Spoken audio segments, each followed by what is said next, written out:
ઊંડો જ્ઞાન સમજ ઉરલીજે, અંધધૂંધ કોઈ કામ ન कीजे। हे राजा, ऊंडो ज्ञान समझ उर लीजिए। ज्ञान को समझना है तो ज्ञान की गहराई तक जाना पड़ेगा। ये ज्ञान कौन सी बात हमें इस ज्ञान के माध्यम से संत समझा रहे हैं, और उस ज्ञान को अपने हृदय में गहराई में उतरना पड़ेगा। ज्ञान की ज़रूरत क्यों है? ज्ञान की ज़रूरत इसलिए है कि हमने भौतिक सुख तो प्राप्त कर लिया, सारी सुख सुविधा के साधन हमने जुटा लिए, शरीर के लिए तो सब कुछ किया, मगर हमारी आत्मा के लिए हमने अभी कुछ किया नहीं। मृत्यु अटल है, मृत्यु अटल है। मरने के बाद हम कहाँ जाएंगे? हम न ये शरीर है, न हम मन है, हम तो है वो आत्मा जो परमात्मा का अंश है। ममो वांसे जीव लोका जीव भूता सनातना। गीता में भगवान कृष्ण कहते हैं कि हे जीव, तू मेरा अंश है, तू मेरा है, और तू सनातन है, तेरा नाश नहीं होता। शरीर का नाश होता है, शरीर मरता है, तो जब तक हम इस शरीर में है तब तक हमारे आत्मा का उद्धार करने का कोई उपाय हो सकता है। शरीर जाने के बाद हम कुछ नहीं करेंगे और कुछ कर ही नहीं सकते। इसलिए हे राजा, इस ज्ञान को, इस सत्स्वरूप के ज्ञान को आप अच्छी तरह से समझो और हृदय में इसे धारण करो। अंधधुंध कोई काम न कीजिए। अंधधुंध का मतलब संसार में भी अगर हम है तो बिना सोचे समझे कोई काम करना नहीं चाहिए। अभी मकान लिया तो इसमें 4 लोगों को पूछा होगा, सलाह ली होगी, सोच समझ कर ये मकान लिया होगा, और सब लेते हैं। ऐसे ही भक्ति के बारे में भी हमको समझना पड़ेगा, भक्ति कौन सी हमारे लिए उपयुक्त है।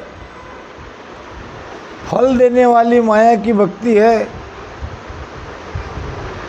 या हमें मोक्ष प्राप्ति कराने वाली भक्ति है? कौन सी भक्ति हमें करनी चाहिए, इसका विचार करना पड़ेगा।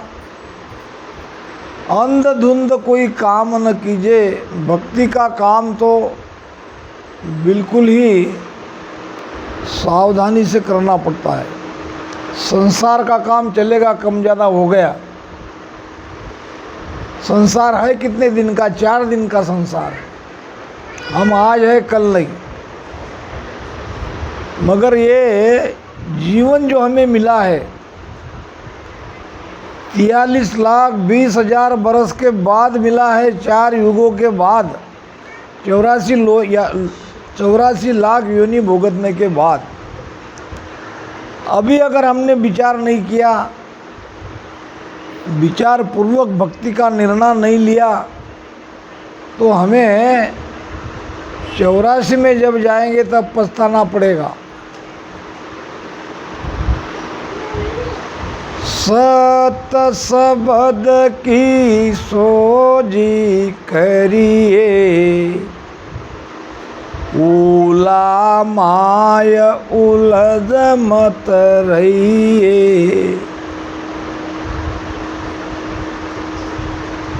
मोक्ष प्राप्ति के लिए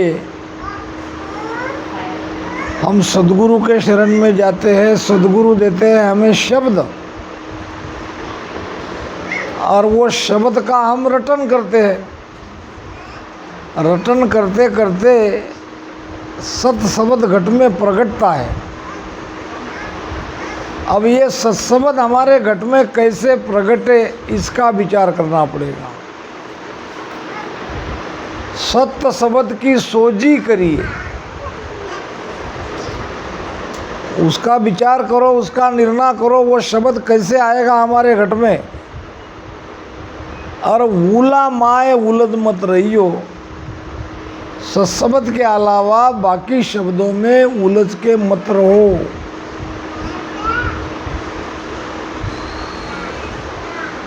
हे राजा आशा चायक हो क्या माही,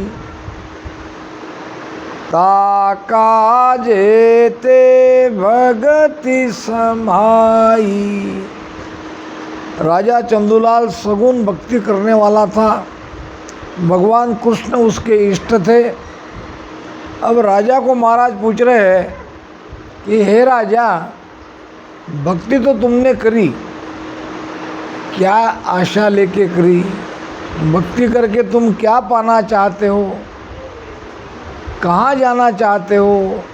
हे राजा, आशा चाह कहो क्या माई, तुम्हारे अंदर कौन सी चाहना है? कौन सी आशा लेके तुम भक्ति करते हो? मैं बूझू तुम कहो बिचारी, कौन धाम पे सूरत तुम्हारी। मैं तुम्हें पूछ रहा हूँ और तुम मुझे कहो, क्योंकि जब तक हम ज्ञान में चर्चा में खुलेंगे नहीं तब तक समझ में नहीं आएगा।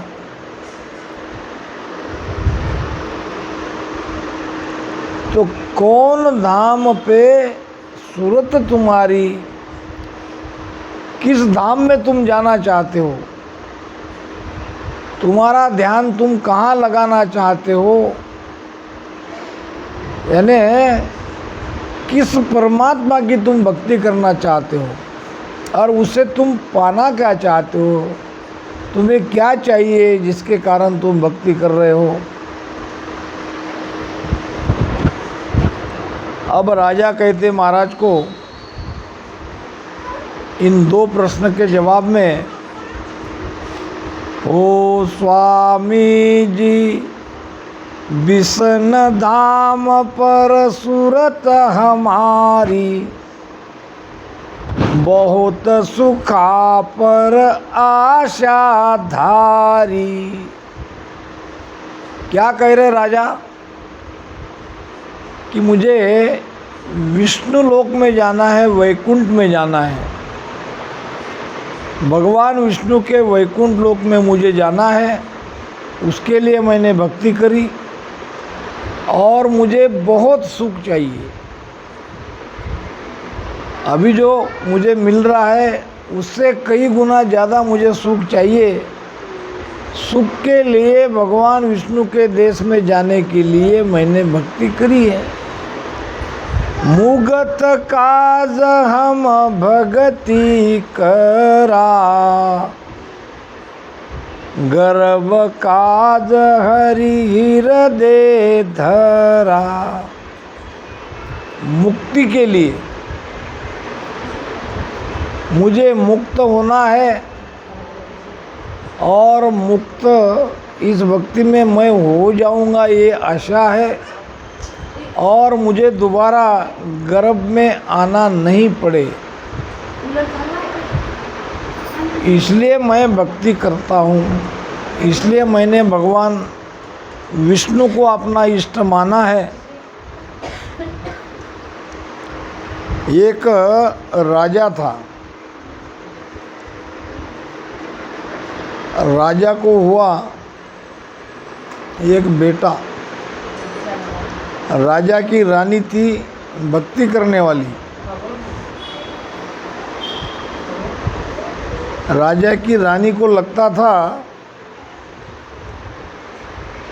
कि जो बेटा मेरे गर्भ से आया दोबारा और किसी माँ के गर्भ में वो जन्म लेना नहीं चाहिए। ऐसा उन्होंने प्रण किया था, निर्णय किया था, खतरनाक निर्णय था कि मेरे गर्भ से आ गया और किसी के गर्भ में वो आना नहीं चाहिए, न मनुष्य के न प्राणी के। तो जैसे ही बेटा हुआ सारे नगरी में आनंद ही आनंद, लाड़ प्यार से बेटे की परवरिश हुई। जैसे जैसे बेटा बड़ा होने लगा राजा ने सोचा कि इसको तलवारबाजी शस्त्र अस्त्र की ट्रेनिंग देनी चाहिए, क्योंकि आगे जाके राजा बनेगा। मगर होने को कुछ और मंजूर था। ये छोटे छोटे जो बच्चे रहते हैं पहले तो माँ के ही पास ज़्यादा रहते हैं, जैसे जैसे बड़े होते हैं समझ आती है फिर पिताजी के पास जाएंगे। ज़्यादा बच्चों का संबंध माता से आता है। अब ये माता ने क्या किया, जो रानी थी, जो भक्ति करने वाली थी, जिसने ये सौगंध खाई थी कि मेरा बेटा दूसरे के गर्भ में ना आए, तो अपने गुरु को बुला के गुरु को दे दिया, गुरुदेव मेरे बेटे को तुम आप ध्यान सुमिरन सिखाओ, ये दोबारा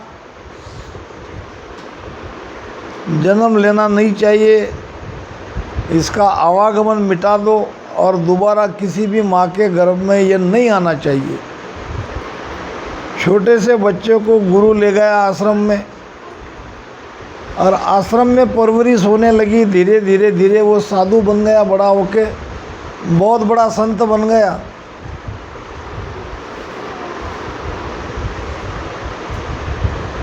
अब वो राजा के लड़के को संत को देने के बाद इधर रानी को और दूसरा बेटा हुआ। दूसरे बेटे को भी रानी ने संत को दे दिया, फिर तीसरा हुआ, तीसरे को भी दे दिया। राजा परेशान, मेरी जगह राजा कौन बनेगा, ये तो रानी मेरी सुनती नहीं है। जब चौथा बेटा हुआ राजा ने रानी को कहा अब बस करो, 3 बेटे तुमने तुम्हारे गुरु को दे दिए, ये चौथा बेटा मैं नहीं दूंगा, मुझे इसे राजा बनाना है। अब 3 बच्चे के बारे में रानी निश्चिंत थी, मगर चौथे बेटे के बारे में उसे चिंता हो रही थी कि ये मेरा बेटा राजा बनेगा, राजा बन के किसी का अच्छा करेगा, किसी का बुरा करेगा, कर्म करेगा, इसको कर्म भुगतना पड़ेगा, तो ये 3 लोक में भटकता रहेगा। इसकी आत्मा जब तक अमरलोक में नहीं जाएगी तब तक दुखी रहेगी और मेरे अलावा दूसरी माता के गर्भ से इसका जन्म होगा, अरे बार बार जन्मेगा, अब क्या करे। तो उसके हाथ पे यहाँ पे एक पेटी को क्या कहते हैं हम लोग, बांधते ना, छोटी सी पेटी रहती है, धागे से उसको बांध देते हैं। ये बांधा उसने और उस पे लिखा कि जैसे तुम्हारे तीनों भाई ये जन्म मरण के चक्कर से मुक्त हो गए, वैसे मैं तुम्हें मुक्त होना देखना चाहती हूँ। अगर तुम्हारे जीवन में तुम पर कोई संकट आए, कोई दुख आए, तो तुम्हारे 3 भाई है जो साधु बने हैं, उनके पास चले जाना। अब ये छोटा बेटा बड़ा होता गया, शस्त्र और अस्त्र चलाने की उसको ट्रेनिंग दी, राजपाट कैसे चलाना है ये भी सिखाया, तलवारबाजी सिखाई, घुड़सवारी सिखाई। सब कुछ करने के बाद माता चिंता करती थी, छोटे बेटे पे कह रहे हैं अब क्या करें। फिर माता ने चुपके से अपने भाई को कहा कि तुम्हें मेरी मदद की, मुझे तुम्हारी मदद चाहिए, तुम जल्द से जल्द आओ। भाई भागा भागा आया अपनी बहन के पास। तब तक ये छोटा बेटा राजा बन चुका था, पिताजी बूढ़े हो गए थे। रानी ने अपने भाई को कहा कि मेरे बेटे के साथ तुम युद्ध करो और उसको हराओ और उसको कैद में डाल दो। भाई को आश्चर्य लगा, माता ऐसे कैसे कह रही है। मैंने जैसा कहा वैसा करना। फिर युद्ध हुआ मामा भांजे में। मामा ने भांजे को हरा दिया, कैद में डाल दिया। कैद में डालने के बाद उसे माता की याद आई। माता ने कहा था कि जब तुम पर कोई दुख हो, आपत्ति आए, संकट आए तो ये खोल के पढ़ लेना। पढ़ा, उसने देखा कि मैं तुम्हें संत बनते देखना चाहती हूँ जैसे तुम्हारे 3 भाई बने। मैं चाहती हूँ कि तुम्हारा आना जाना मिट जाए, तुम किसी दूसरी माँ के कोख से तुम्हारा जन्म ना हो।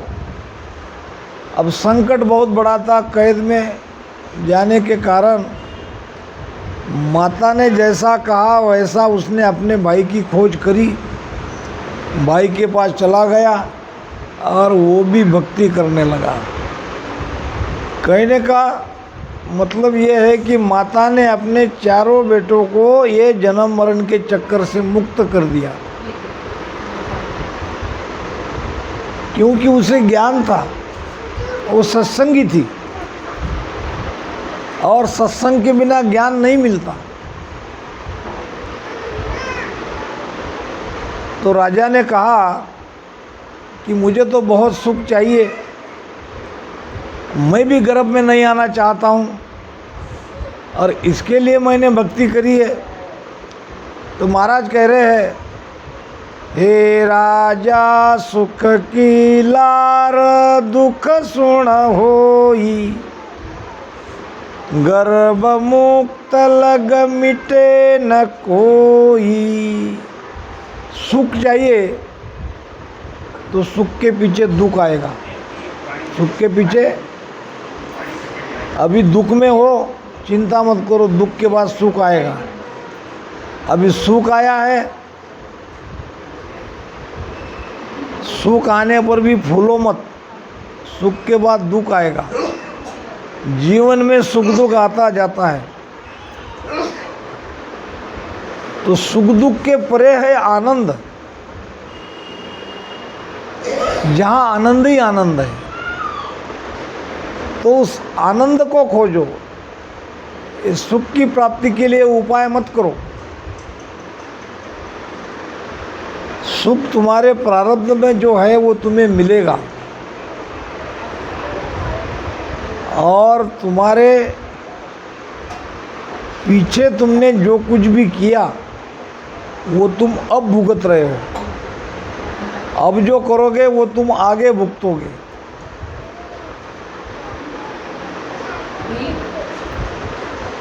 सारा जीव का पूरा ये ताना बाना कर्म के ऊपर आधारित है। जो अच्छा कर्म करेगा उसका फल उसे अच्छा मिलेगा, बुरा करेगा उसका बुरा मिलेगा। तो हमारे पृथ्वीराज के कोई कर्म अच्छे होंगे कि इतने बड़े महानगर में उनको नौकरी मिली है, वो बेटी भी नौकरी पे मैंने कहा सुना गया, और अच्छे परिवार से उनका संपर्क है। इसका मतलब क्या है, उनके पिछले जन्म का कर्म कोई अच्छा है और अब भी भक्ति कर रहे हैं। तो अगला जन्म भी उन्होंने अपना सुधार लिया ये राम नाम की भक्ति धारण करके, क्योंकि ये भक्ति में एक विशेष है कि दूसरा जन्म इसको तुरंत मनुष्य का मिलता है। बाकी और लोगों के लिए ये फैसिलिटी नहीं है, वो 84 में जाएंगे, हर योनि में जाएंगे और राम भजन करने वाला डायरेक्ट मनुष्य शरीर में आएगा तुरंत। ये बहुत बड़ी फैसिलिटी है, बहुत बड़ा बेनिफिट है। तो पिछले जन्म में अच्छे कर्म से अभी ये जन्म मिला, रामसनी परिवार में उसका जन्म हुआ, माता पिता रामसनी है, अभी वो पूरा परिवार रामसनी है, तो उन्होंने अपना भविष्य आगे का सुधार लिया। एक जन्म की बात नहीं हो रही है, जन्म जन्मांतर की बात हो रही है। आत्मा कभी मरती नहीं है। ये आत्मा जब तक परमात्मा में नहीं मिलती तब तक हमें शांति से नहीं बैठना चाहिए। तो महाराज कहते हैं, सुख की लार दुख सुन होई और गर्भ मुक्त लग मिटे न कोई। सुख के पीछे दुख, दुख के पीछे सुख लगा रहता है। ये सुख दुख कब मिटेगा? जब तुम्हारा गर्भ में आना मिटेगा तब। गर्भ में आना कब मिटेगा? जब हमारी वासना खत्म हो जाएगी। दो मित्र थे, एक ने पाल रखा था कुत्ता और एक ने पाल रखी थी बिल्ली। ध्यान से सुनो, जहाँ आशा तहाँ वासा। मृत्यु के समय जहाँ हमारी आशा रहती है वहाँ हम चले जाते हैं। मृत्यु के समय अगर परमात्मा में तुम्हारी आसक्ति रही तो वो देश में चले जाएंगे। दो मित्र थे, एक ने पाला कुत्ता, एक ने पाली बिल्ली। गांव में एक संत आए, संत के पास दोनों मित्र आ गए और अपने अपने प्रश्न पूछने लगे। जो जवाब आता था वो जवाब वो संत के सामने देने लगे। दोनों आए थे, एक के पास छोटा कुत्ते का बच्चा और एक के पास बिल्ली का बच्चा।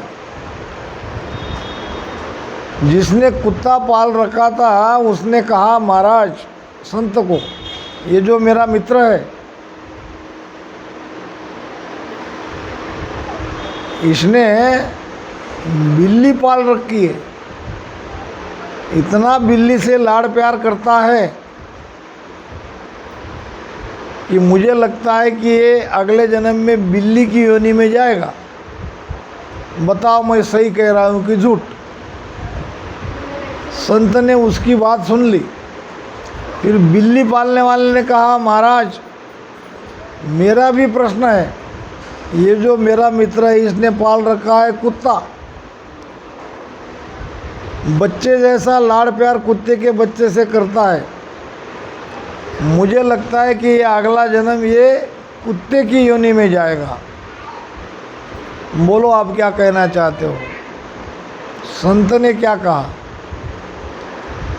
जिसने कुत्ता पाल रखा है वो बिल्ली की योनि में जाएगा, जिसने बिल्ली पाल रखी है वो कुत्ते की योनि में जाएगा।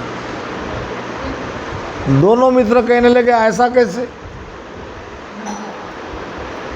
वो इसलिए कि तुमने कुत्ता जरूर पाल रखा है मगर तुम हमेशा तुम्हारे मित्र की तरफ देखते हो। इसने बिल्ली पाल रखी, ये बिल्ली को लाड़ प्यार करता है, ये बिल्ली की योनि में जाएगा। बिल्ली तुम्हारे मन में है इसलिए तुम जाओगे बिल्ली की योनि में। उसने कहा, फिर मैं कुत्ते की योनि में क्यों जाऊं? जैसे ये बिल्ली को देखता रहता है वैसे तुम इसके कुत्ते को देखते रहते हो। कुत्ता किसका है, बिल्ली कैसी है, किसके, ये प्रश्न नहीं है। तुम्हारी आसक्ति कहाँ है? तुम्हारा ध्यान किस तरफ है? जहाँ हमारा ध्यान होगा, जहाँ हमारी वासना रहेगी, वहाँ हमारा जन्म होगा। इसलिए अंत समय तक भी कोई राम राम करता है। सदगुरु सुखराम जी महाराज ने ये वाणी में कही है। ये वाणी बहुत अद्भुत वाणी है। सदगुरु सुखराम जी महाराज कह रहे हैं, जीवन के आखिरी समय में भी कोई राम राम करके मरता है। अंत समय लग जोय हरि जस गावसी। अंत समय लग जोय हरि जस गावसी। ताकायो गुण होय नरक नहीं जावसी। ताकायो गुण होय नरक नहीं जावसी। नरक में कौन जाता है?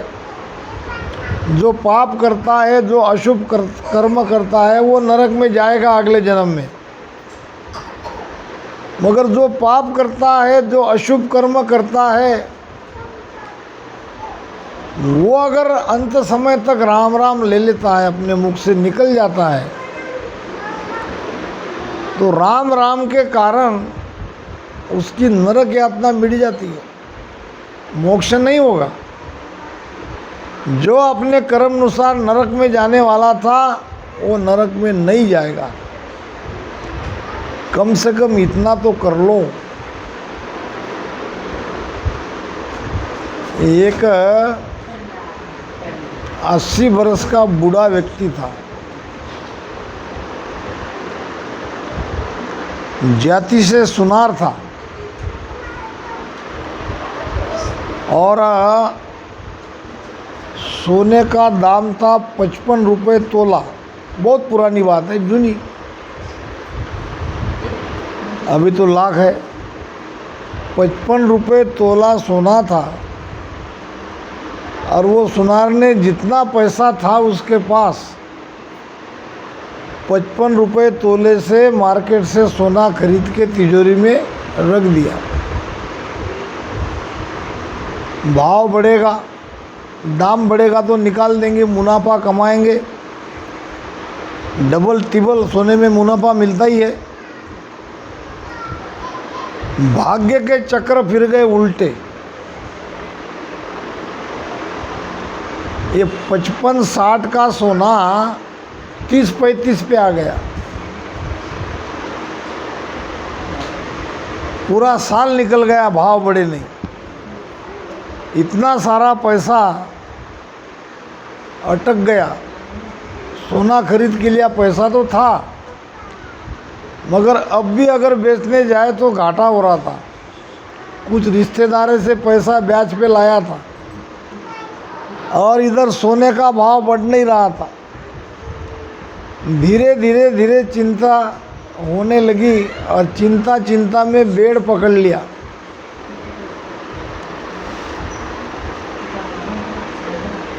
अब बच्चे परेशान, क्या किया जाए? पिताजी का कुछ बताते नहीं, क्या दुख है? बच्चों को मालूम नहीं ये बात। धीरे धीरे कोई आए तो पूछता रहता, भाई सोने का भाव क्या है, बढ़ा क्या? कहते तो कहाँ बढ़ रहा, उठ रहा तो घट रहा है। और चिंता पकड़ लेता, न खाने में मन, न कहीं चैन। धीरे धीरे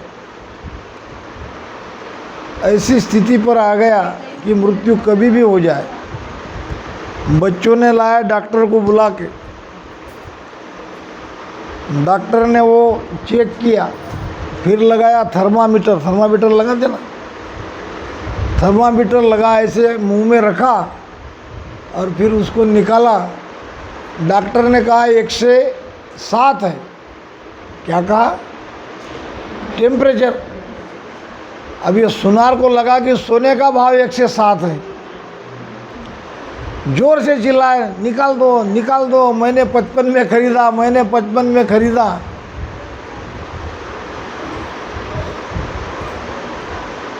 अब डॉक्टर क्या कह रहा है, ये क्या समझ रहा है, सारा चित्त उसका उसी में था।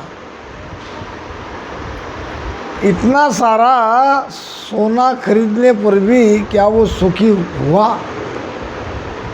सुख चैन की जिंदगी वो जी पाया? इंसान जिसमें ज़्यादा मन लगाता है, अंततः मन के अनुसार अगर बात नहीं हुई तो वो दुखी हो जाता है। इसलिए मन को परमात्मा में लगाओ।